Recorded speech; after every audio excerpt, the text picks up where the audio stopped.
আপনার ছেলে করে আওয়ামী লীগ, ঠিক আছে? আরো সমস্যা ওই আপনাদের ছেলে আপনি যে জায়গায় পরিচয় দিতে বলা দৌড় ছাড়া বাংলা বাজার কমিটি এগুলো সব কিছু আমার করে কিন্তু আপনার ছেলের সাথে কথা বলার পরে আমি বুঝতে পারলাম যে যদি আমি থাকা অবস্থায় আমার দেশি লোক তার সাথে এটা বিপদ হবে তার উত্তর করার দায়িত্ব আমার না। জি যে কোনো অন্যায় শিবো জি কাকু জি কিন্তু তার উত্তর করার দায়িত্ব আমার। জি কাকু আপনার ছেলে আমার এলাকার আমার খুব কাছের, ঠিক আছে? জি কাকু তো আমি এই লোকজনের সাথে কথা বলতে বইলা আমি একটা উপায় বাই করে দিয়ে মারা মরার কোনো কিছু দরকার নেই, অন্যায় করতে যা করতে কি করছে আচ্ছা অনলাইন কাকু কি অনলাইন করছে এটা একটু বলতে পারি না। আমি আসলে আপনার বলতে পারবো না, আপনার ছেলেরা বাড়ির সাথে বলবে তার ক্লাসের সাথে আমরা যে অনেক আপনি বাসা দিয়ে শুনি এখন এই পুরো আমার আগে থেকে ঠান্ডা করতে হবে যত দেরি করি আর ঝামেলা কি করতে কাকু কি করতে হবে আমাকে বলেন, আমরা তো গরিব মানুষ। টাকা থেকে তারা 50,000 আমি সেখান থেকে 30,000 আমি 30,000 আমি সেখানে আমরা কিছু বেড়া আপনারা কত দিতে দেখতে এরকম আমার আর কাকু আমার কাছে টাকা নাই, আর টাকা 10,000 টাকা কেন আছে আমি দিতে পারি, এছাড়া তার কোনো টাকা নেই কাকা। একটা কথা বলে একটা বলেন কাকা। আপনার যত 10,000 টাকা আছে যদি আমরা সমাধান করতে পারি তাহলে আমি এখন থেকে বুঝে ফেলে বুঝতে আপনি 15,000 টাকা দিতে মানে কাকা কাকা যদি হলেন আমরা বিদেশে বুঝলেন আমার মারিও আলাইলো কোনো টাকা আর পারবো না, কোনো টাকা হয়েছে আমার কাছে নাইও কাকা, আমি এক টাকা কাজও আমি চাই না যে আপনার ছেলেটা আর কি বলে বলুন কেন বললাম আমি খারাপ টাকা সর বললাম খারাপ জানি এরা এটা সব মনে করছে কোন জায়গায় জায়গার নাম কাকা এটা কোন জায়গা? আর আপনার ছেলে করে আওয়ামী লীগ, ঠিক আছে? আরো সমস্যা এটা কোন জায়গা কাকা? এটা আপনার টাকা আমি করি মিরপুর কয় নম্বর?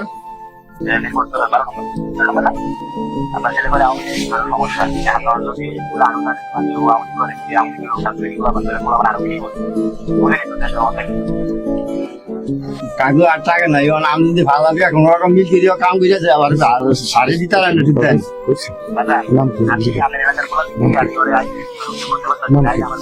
কাকু আপনার নাম কি? আমাকে বাড়ি কোন জায়গায় কাকা? আমার বাড়ি আমার বাড়ি আমার বাংলা বাজারের পরে আমার বাড়ি, ঠিক আছে? যে আপনি কি নাম কাকু? আমি আনসার করেছি আপনার বলার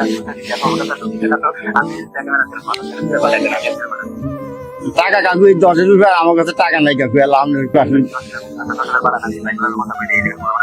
যে কাকার একটু কথাকে দেন। আসসালামু আলাইকুম দর্শক বন্ধুরা, সবাইকে ঈদ মোবারক। আসলেই কি আমরা ঈদের আনন্দটা সবার মাঝে কি আসলে দিতে পারছি, বা সবাই কি আসলে ঈদের উৎসবটা কি পালন করতে পারে? ঈদের যে আমেজটা সেটা কি সবার মাঝে আমরা কি মানে পালন করতে দিতে পারছি কিনা? আমরা এখন পর্যন্ত মানুষ হতে পারছি কিনা? আমার কথা হচ্ছে এটা। এই যে বিএনপি বর্তমান যেগুলা করতেছে, মানে তারা কি ভাবছে যে তাদের কি পতন হবে না? তারা কি সারা জীবন দীর্ঘস্থায়ী ভাবে ক্ষমতায় থেকে যাবে? কি দোষ এই বৃদ্ধ বাবার? দোষ হচ্ছে তার সন্তান আওয়ামী লীগের ছাত্রলীগ করত, এটাই হচ্ছে এই বৃদ্ধ বাবার দোষ, যার কারণে তারই ছেলের বয়সী একজনের কাছে মাথা নত হতে হচ্ছে। তার চোখ দুটি দেখুন, মানে কতটা অসহায়। চোখই কথা বলছে যে পৃথিবীর বুকে যদি অসহায়ের একটা লিস্ট করা হয়, সেই লিস্টের 1 নাম্বার তালিকায় থাকবেন তিনি। দেখুন তার এই চোখ দুটি দেখুন, চোখ দেখলেই বোঝা যায় রে ভাই। আসলে এই ভিডিওটি যখন সামনে আসে তখন আসলে ঈদের আনন্দটা, সত্যি বলছি, আল্লাহর কসম করে বলছি, আমার ভিতরে আর নাই। সত্যি বলছি, আমার ভিতরে আর নাই রে ভাই। আজকে আমাদের এখানে ঈদ, তবে ঈদের আনন্দটি সত্যি পাচ্ছি না। অন্তত এই ভিডিওটি যখন দেখলাম, মনোযোগ দিয়ে শুনলাম প্রতিটি কথা, বিশেষ করে আমি বৃদ্ধ এই বাবার চোখের দিকে আমি খুব ভালোভাবে তাকিয়েছিলাম। তার দুটি চোখ বলতেছে যে আল্লাহ তুমি আমাকে উঠায় নাও। কোন দুনিয়াতে আসলাম রে ভাই, কোন দুনিয়াতে বলুন? বিএনপি আসলে কি বলবো, তাদের দলীয় যেই কর্মীরা আছে তাদের মুখ থেকে শোনো। ধর্মিয়া বালের রাজনীতি কর্ম আলতাফ চৌধুরী একটা স্ট্যান্ডিং কমিটির ভিতরেও রাখে নাই। তাহলে মনে করেন যে তারে কোন জায়গায় নিয়ে পৌঁছেছে। বালের বিএমপি করি আমরা, বালের বিএমপি করি মিয়া, ভালো লাগে না এগুলা। নুর ইসলাম মনির মতো একটা লোক, সে হয় হুইপ আর আমরা হয়েছি ধন মিয়া। এই হচ্ছে বিএনপির বাস্তবতা।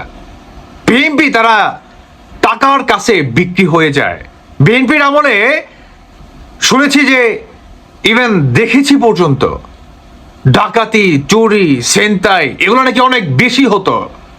হ্যাঁ হচ্ছে তো, বলতে বাধ্য হচ্ছে, হ্যাঁ হচ্ছে। আরে আমাদের এলাকায় তো হচ্ছে, প্রতিনিয়ত ডাকাতি হচ্ছে, প্রতিনিয়ত ডাকাত আসতেছে, এলাকাবাসী ধাওয়া করতেছে, ডাকাত পালিয়ে যাচ্ছে, আবারও ডাকাত আসতেছে, ডাকাতি হচ্ছেও, তারা করছেও, মানুষকে মারধর করে মানুষের সহায়ক সম্বল যেই পুঁজিটুকু সেটি পর্যন্ত আপনার কেড়ে নিচ্ছে। বুঝতে পারছেন? এই হচ্ছে বর্তমান আমাদের বাংলাদেশের অবস্থা। আমার মনে হয় না আর বেশি কিছু বলার প্রয়োজন আছে, মনে হয় না। এটার তীব্র নিন্দা এবং প্রতিবাদ জানাই। শুধুমাত্র একটি কথা বলেই শেষ করে দিব। কথা বললে তো 1 ঘন্টা 2 ঘন্টাও বলা যাবে। কথার ভিতরে কথা হচ্ছে, এই দিন না, ওই সামনের দিনের কথা চিন্তা করে তারপর রাজনীতি করেন, কেমন? না হলে ফস্তাতে হবে, চরম পরিমাণ এটার মূল্য দিতে হবে আপনাদেরকে। মাথায় রাখবেন, আপনার বয়স যদি বর্তমান 30 হয়, 10 বছর পরে তো সরকার পরিবর্তন হবেই ইনশাল্লাহ। তখন আপনার বয়স কিন্তু 40 হবে। আর এই 10 বছরে আপনি কি কোটি কোটি টাকা উপার্জন করে ফেলবেন? আপনি গ্রামের একজন তুচ্ছ একজন কর্মী, আপনি মেম্বারকে বাদ দিয়ে 1 কাপ চাও খেতে পারবেন না। আপনার সেই যোগ্যতাটা নেই।